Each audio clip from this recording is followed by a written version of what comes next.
Hey, everybody, and welcome to another Soulful Conversation. It is my honor and my pleasure to introduce you to my friend, Gregg Westwood. He is the founder of Depth Integration, and you can access his website below. Welcome, Greg, and thanks for sharing your time and your wisdom with us. Hey, thank you so much for inviting me, Christian. It's a pleasure to be here. Uh, as you know, these are meant to be just short and sweet conversations to give people a sense of what you're up to and how you got to where you are. So tell us a little bit about your work with depth integration as a coach and your journey to how you got there.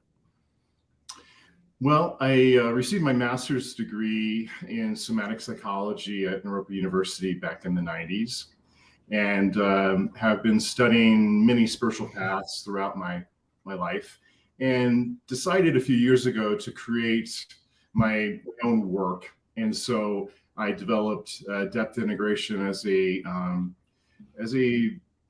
combination of all the different practices that I use personally and that I use with my clients. So, And so we what use was your most. journey of from because so many people in this group are, like you and me, they feel the call to do something, to make a difference. I know there's a lot of coaches and budding coaches and people who really want to make a difference, a lot of healers in this group. And, Right. and so I would love for you to tell a bit of your story, how you moved through your fear, your resistance, whatever was holding you back, whatever you had allowed to hold you back from really stepping into your purpose, so that it can serve perhaps as inspiration, as motivation for somebody else. What I call sacred expression practices, they're creative practices. So my belief is that creativity and spirituality are the same energy. They are the same experience. And so when we are able to use them in a sacred way, they transform us. And so what I did personally for myself is I used these practices, but I used the intention of doing it in a sacred way. And it really shifted my experience from my ego to my soul.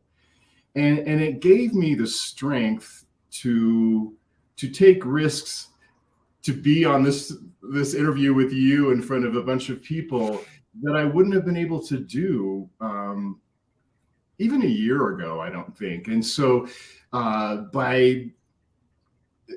guess by using these practices in a deep way, by welcoming and accepting all of our experience, our feelings, and breathing into it and expressing fully, you go into a space that is full of possibilities. And I just found myself following the messages and following my inner guidance to take these steps. Because like I said, I did my degree a long time ago, and then I took a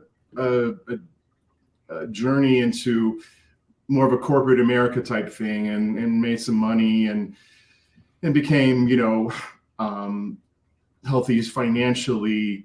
But my soul was really hurting. And so a few years ago, I just really followed this calling inside of me that, Greg, you're here to be of service to people, and let's just do it. Life is short. Let's do it.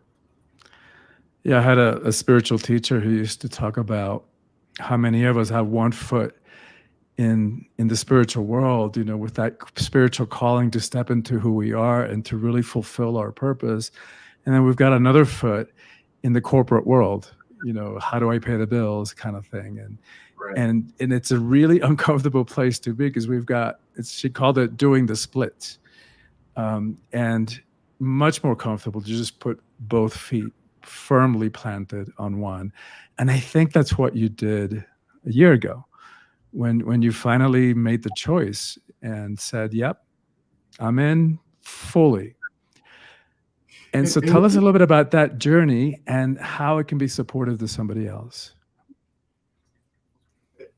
I just want to say real briefly, like when we allow spirit to move through our body and follow it, our life really becomes magical. My last year has blown me away.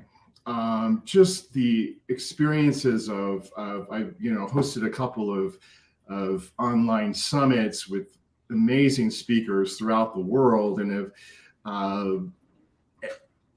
and as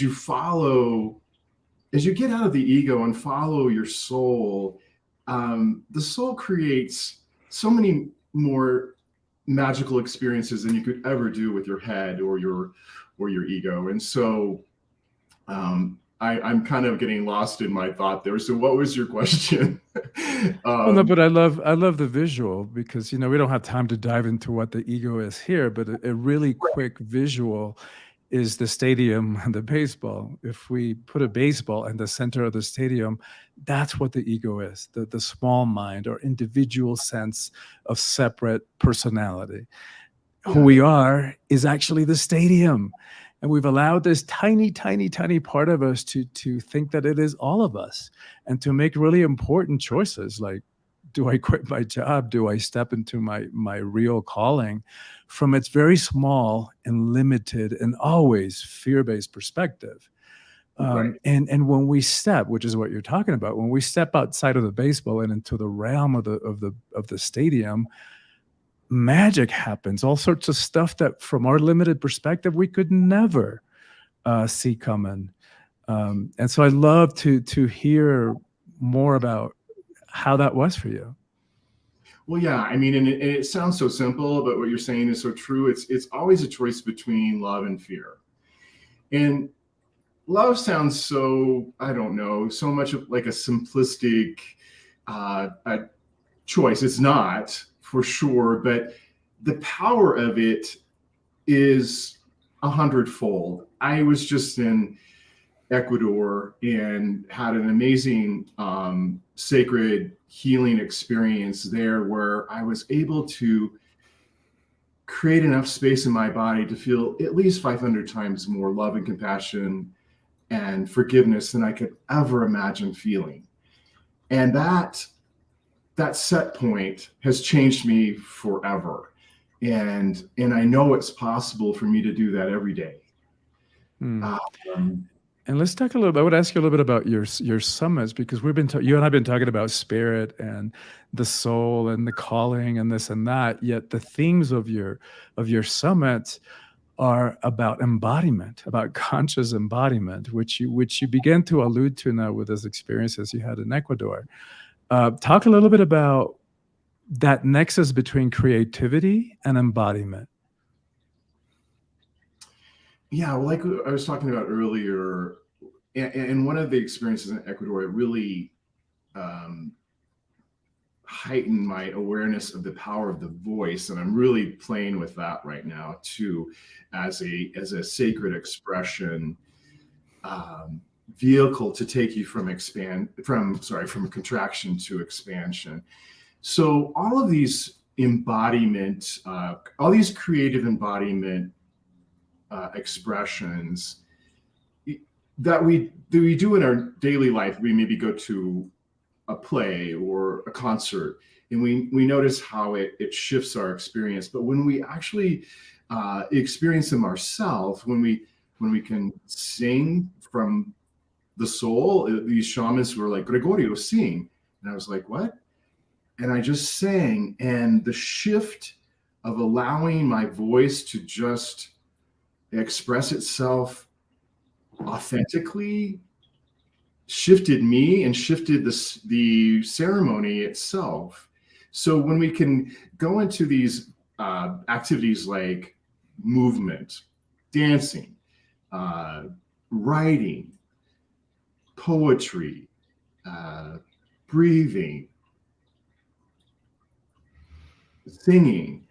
Actually, Rod Stryker, who's a great yogi, talks about how sounding, or the Om, is the fastest way to shift your experience. So, when you're feeling fearful or whatever, and you can bring your awareness to that and use an embodiment expression, it shifts your experience into spaciousness and into love. And sometimes you have to really express yourself deeply. It has to be an emotional expression.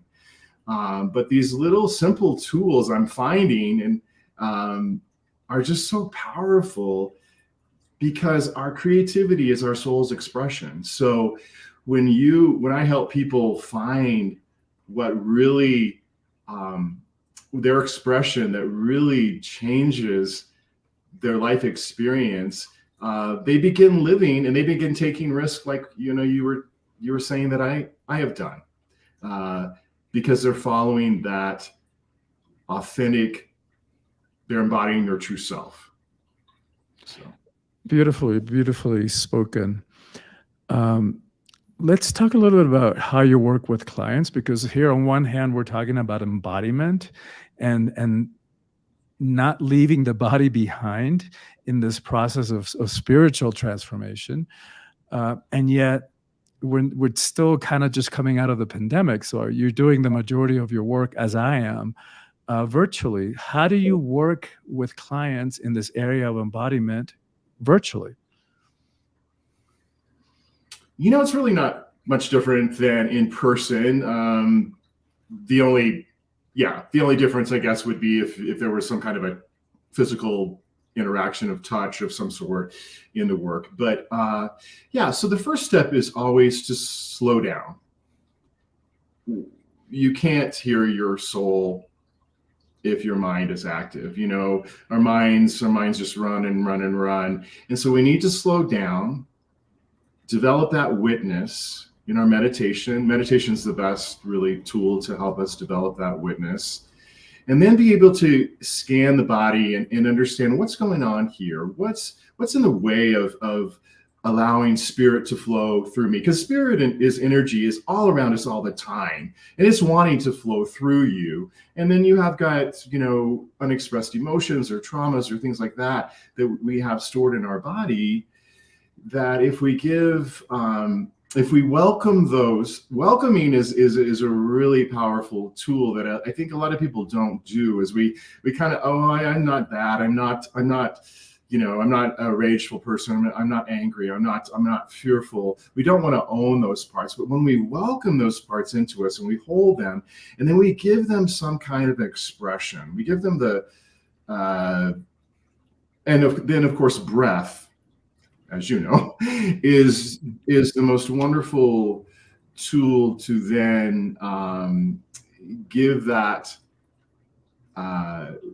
feeling an amplification, so it's able to move through you. So I think I love the quote of Fritz Perls, fear is excitement without breath, right? So and when you don't breathe into the fear, it gets bigger.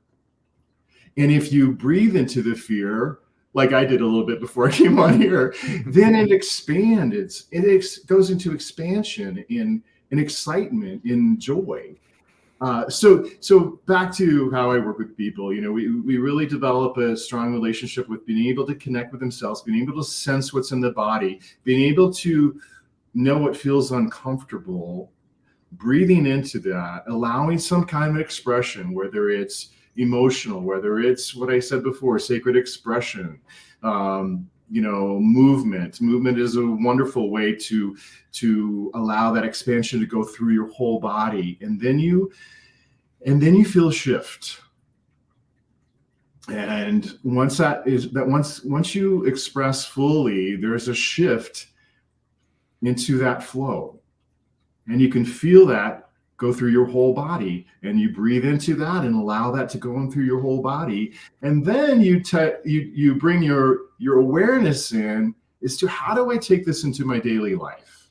How do I take this new knowing, of love, this new knowing of forgiveness, whatever that person experienced, or this new owning of self-worth, and how do I, what are the steps that I'm going to take to embody that in my daily life moving forward? So Yeah, that's clear. Words of wisdom and I'm going to resist my temptation to get into a deeper conversation about the breath I know. because yeah, and maybe in another setting, but right now I just want to keep it, be respectful of your time Sure. uh, and like I said before, we're keeping these short intentionally. Yeah. So, any final words for somebody? Just imagine yourself a year ago, 5 years ago, knowing in your heart, in the deepest parts of you, that you had a calling and that you had work to do, that to make a difference, to help others. Um, so, what can you say to somebody who might be where you were a year ago, 3 years ago, that would be supportive of them saying yes and taking whatever steps they need to take to step fully into their purpose?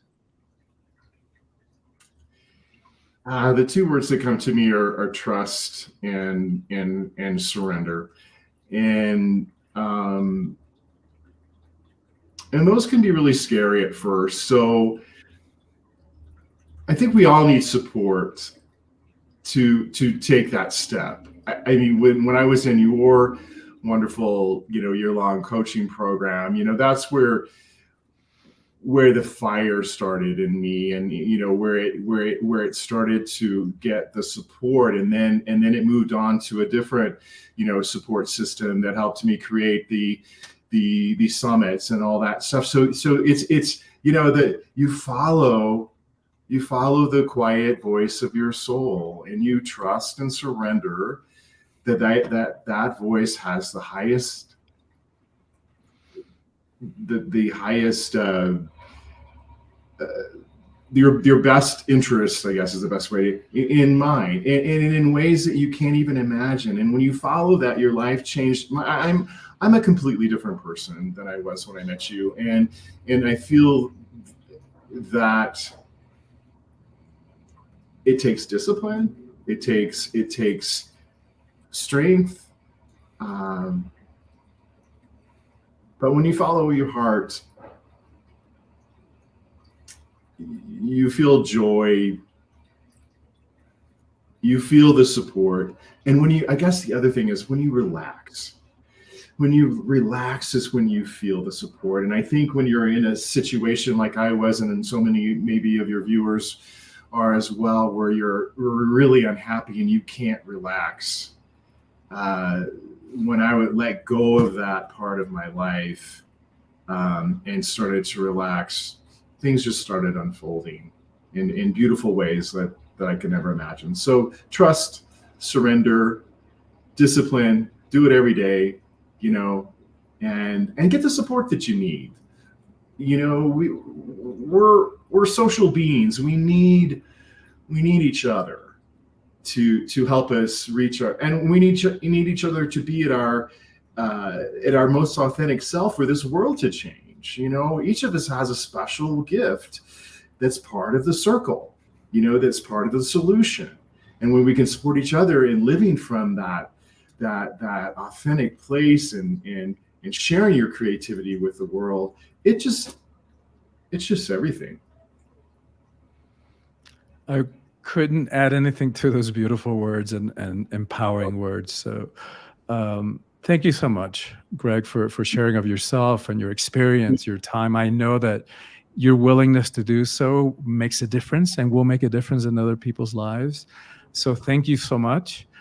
And thank you all for watching this Soulful Conversation. If you want to be considered and if you want to apply to be interviewed, as you can see, they're short and sweet, and beautiful conversations. So just email me directly or private message me, and we'll get it going. Have a great rest of your day, rest of your weekend, wherever you are. Much love, many blessings, and thanks again, Gregg. Thank you so much, Christian.